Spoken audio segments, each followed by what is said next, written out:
Baik, di sini kita akan membahas mengenai pengertian harga transfer.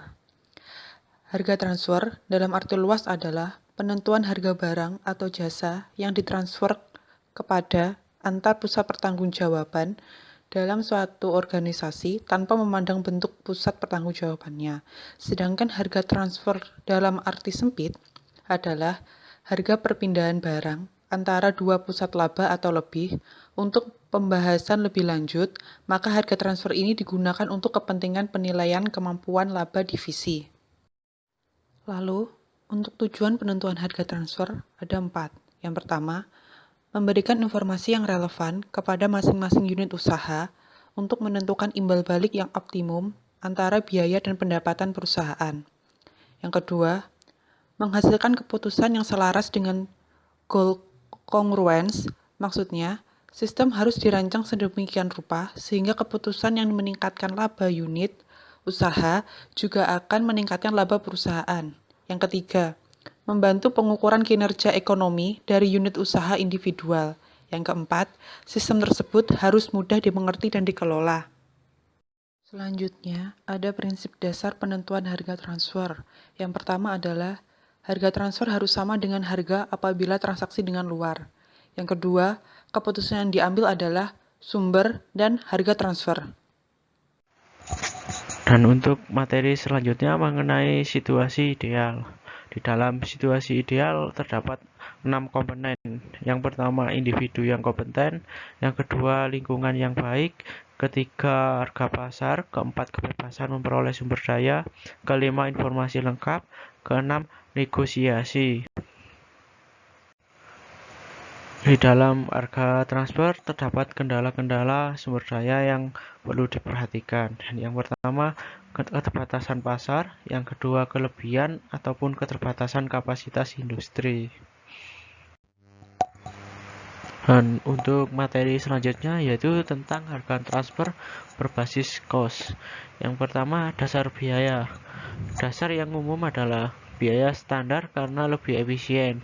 Jika biaya standar digunakan, maka dibutuhkan suatu intensif untuk menetapkan standar yang ketat dan untuk meningkatkan standar tersebut. Yang kedua, markup laba. Dalam menghitung markup laba juga terdapat dua keputusan. Yang pertama, apa dasar markup laba tersebut? Dasar yang paling mudah dan umum dipergunakan adalah persentase dari biaya, namun tidak ada pertimbangan atas modal yang diperlukan.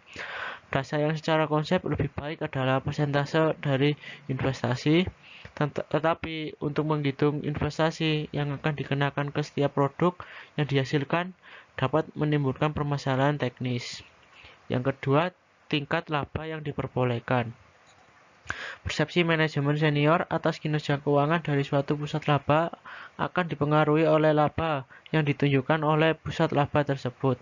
Solusi konseptualnya adalah membuat penyisian laba berdasarkan investasi yang dibutuhkan untuk memenuhi volume yang diminta oleh pusat laba pembelian. Nilai investasi tersebut dihitung pada tingkat standar dengan akibat tetap dan persediaan pada tingkat biaya penggantian atau replacement cost. Selanjutnya yaitu metode biaya tetap dan laba upstream, yang mana terdapat 4 metode dalam hal ini. Yang pertama yaitu persetujuan antar unit usaha. Yang kedua yaitu ada 2 langkah penentuan harga. Yang ketiga yaitu pembagian laba. Dan yang terakhir yaitu 2 kelompok harga. Selanjutnya yaitu penetapan harga jasa perusahaan. Dalam hal ini terdapat 2 jenis transfer. Yang pertama yaitu untuk jasa pusat yang harus diterima oleh unit penerima, di mana unit penerima dapat mengendalikan jumlah yang digunakan paling tidak secara parsial. Yang kedua yaitu untuk jasa pusat yang dapat diputuskan oleh unit usaha apakah akan digunakan atau tidak. Selanjutnya yaitu pengendalian atas jumlah jasa. Ada 3 teori pemikiran mengenai jasa-jasa seperti ini. Yang pertama yaitu teori pertama menyatakan bahwa suatu unit usaha harus membayar biaya variabel standar dari jasa yang diberikan. Jika membayar kurang dari itu, maka unit usaha akan termotivasi untuk menggunakan jasa-jasa dalam jumlah yang lebih banyak daripada yang dibenarkan secara ekonomis. Yang kedua yaitu teori pemikiran yang kedua menyarankan harga yang sama dengan biaya variabel standar ditambah bagian yang wajar, dan biaya tetap standar, yaitu biaya penuh atau full cost. Yang ketiga yaitu teori pemikiran yang ketiga menyarankan harga yang sama dengan harga pasar atau biaya penuh standar full cost, ditambah dengan margin labanya. Margin pasar akan digunakan jika memungkinkan, jika tidak, maka harga sebesar biaya penuh ditambah ROI yang akan digunakan. Di sini saya akan menjelaskan pilihan penggunaan jasa secara opsional. Jika pelayanan internal tidak kompetitif dibandingkan dengan penyedia jasa dari luar, maka ruang lingkup dari aktivitas mereka akan dikontrakkan atau jasa-jasa mereka sepenuhnya didapat dari luar perusahaan. Dalam situasi ini, manajer unit usaha mengendalikan baik jumlah maupun efisiensi dari jasa pusat. Pada kondisi ini, kelompok pusat tersebut merupakan pusat laba. Harga transfernya harus berdasarkan pada pertimbangan yang sama dengan pertimbangan yang mengendalikan harga transfer yang lain.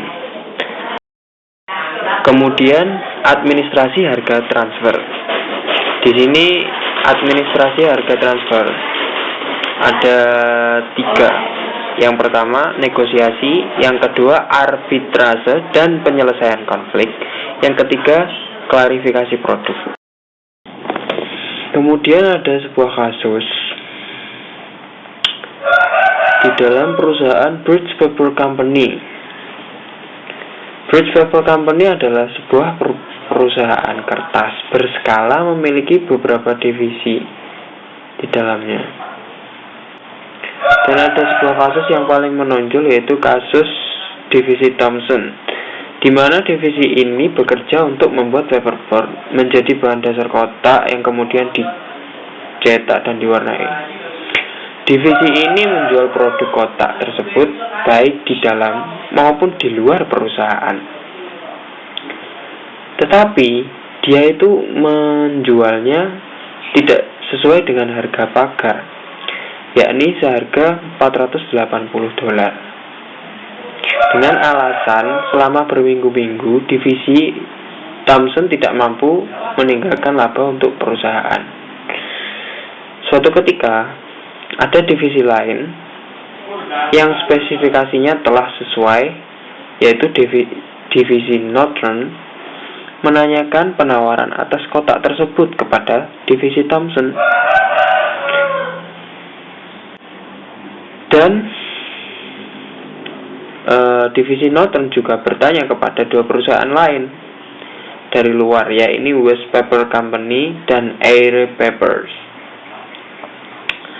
Divisi Thomson memberikan penawaran atas kotak tersebut $480.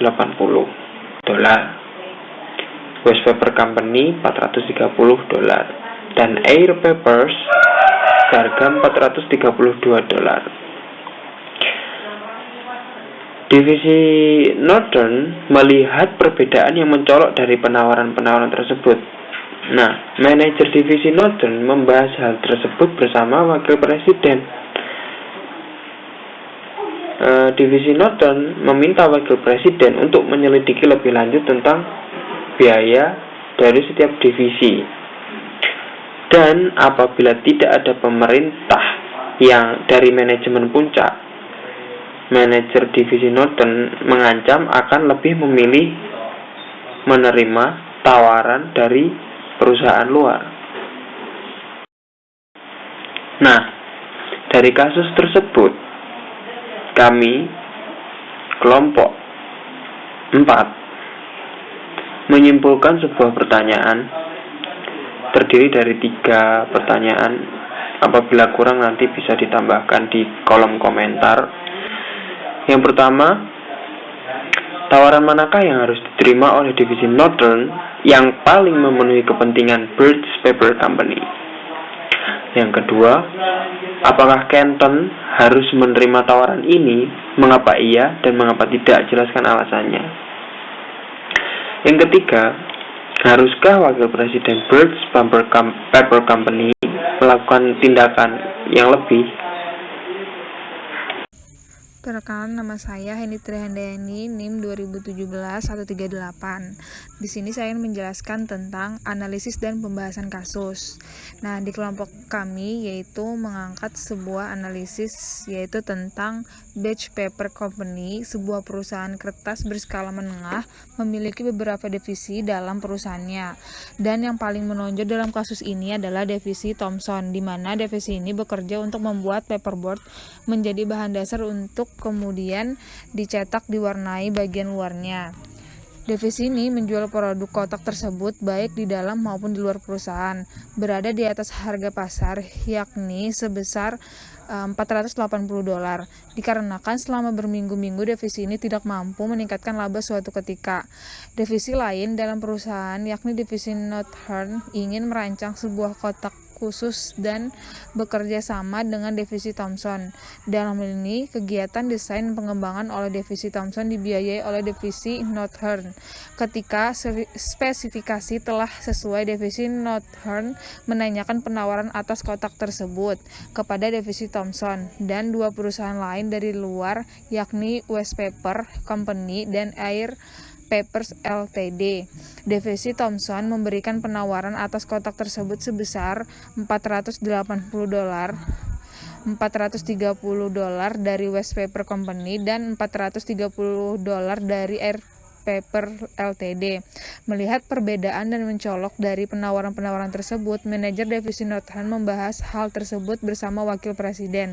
Wakil Presiden menyelidiki lebih lanjut tentang struktur biaya dari setiap divisi, dan apabila tidak ada perintah dari manajemen puncak, manajer divisi Northern akan lebih memilih menerima tawaran West Paper Company.